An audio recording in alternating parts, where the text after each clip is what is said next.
So I've said from the beginning that my hard line was the motion to vacate. Single member motion to vacate. You cannot demand more responsibility and less accountability.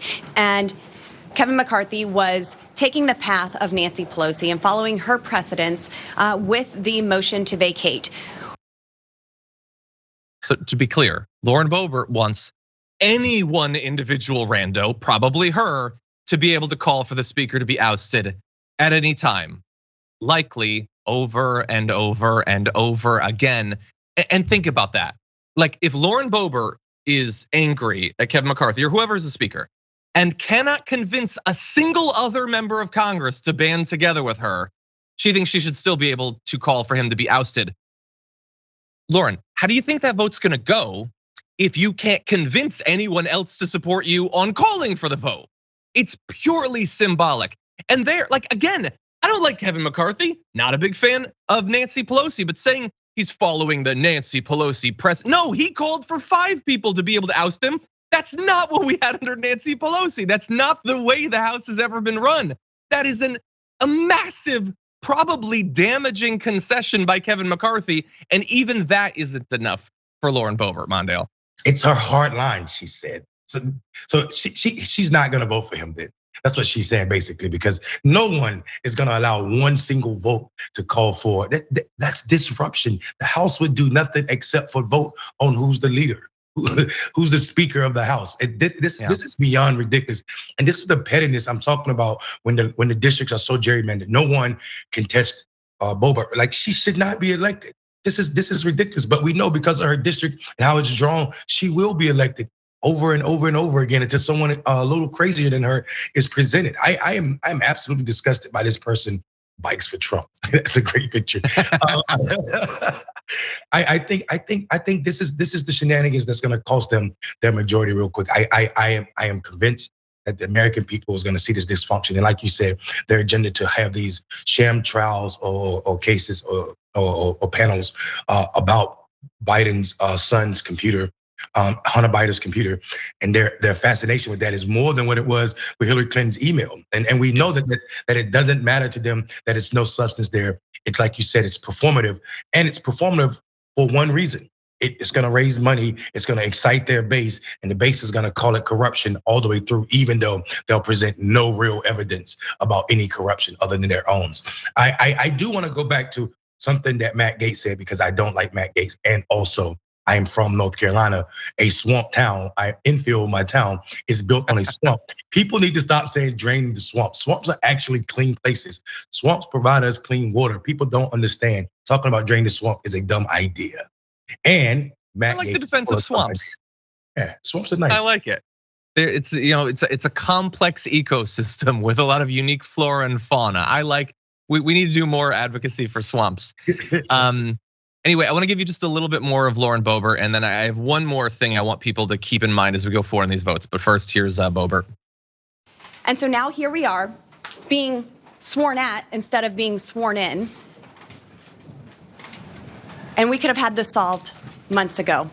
I have been working every day to unify the Republican Party for the American people. And yesterday, we had a deal that was not a selfish deal in any way, for Kevin McCarthy to get him the gavel on the first ballot, and he eagerly dismissed us.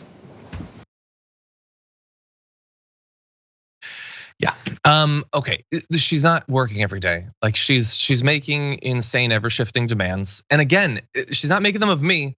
So for once, it doesn't bother me a ton. Kevin McCarthy, remember, is a terrible guy. Bad things happening to him is probably good karmically for the universe, but let's also not pretend that she's holding out on substance. She's not demanding a vote on healthcare reform. She's not demanding a vote on raising the minimum wage. These are not strong, principled stands to accomplish goals to help the American people. They're insane, personal, vindictive goals that go even beyond the already insane concessions that Kevin McCarthy has made to her. And not just her, the others as well. I will add one potential concession that in the end might be made that allows him to become speaker. I mean, part of like her and Matt Gaetz's opposition is supposed to be ideological or whatever, but this is also about the image. in the end, again, he doesn't need to win over all of them. He can afford to lose a couple of votes. And so if he locks down which of them most wants to be able to vote against him, but get what they want, then they could, as a bargaining chip, get to be one of those few that basically for free votes against him, even though they're agreeing to a deal that results in him being speaker. So that in the end could allow a few of his largest detractors to still be able to say, I stood against him until the very end, even if in reality, they're in a back room cutting a deal and he gets to be speaker. We don't know. Maybe at some point Mondale will cut in with breaking news that we have the second vote. I don't know exactly when that's gonna happen, but he could still end up being speaker. Any other thoughts, Mondale? I think you're right. I think he will end up being speaker. I think what will happen is detractors will eventually vote president, and it's not enough Democrats to stop him unless 15 people continually vote against him. And I don't see that happening, 20, 30 ballots in. So eventually McCarthy will be speaker. He'll be a weak speaker. Well, he's already a weak leader. So he'll be a weak speaker because of the concessions he's made to these unhinged folk on the right, like Boebert. And I think, and what will happen is we'll see Jim Jordan, like you said, or somebody in the likes Biggs that will become more powerful and lead a portion of his caucus in a way that will disrupt his entire leadership in the speaker. So I'm super happy about, like I said, I keep saying this about the dysfunction because I think this is just a way for progressives to move in and become more powerful. So I'm excited about this dysfunction as it play out. I am sad that nothing will happen over the next 2 years that needs both houses to pass. Anything short of Biden doing, and we can't bet on Biden too much as progressives, but anything short of Biden writing or signing an executive order will not happen in Washington, D.C. So talk about sticky and swamps. That's what we're about to get. Yeah. Well, thankfully we have you, a swamp expert, to help us navigate it.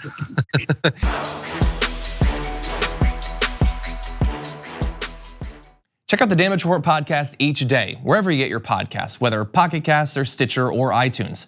You can join me as I give you the news and stories you want, with a range of co-hosts and interview guests jumping in on the fun each day. Again, that's the Damage Report, wherever you get your podcasts. And if you get them at iTunes, don't forget to rate and review. Sometimes I'll read them live on the show.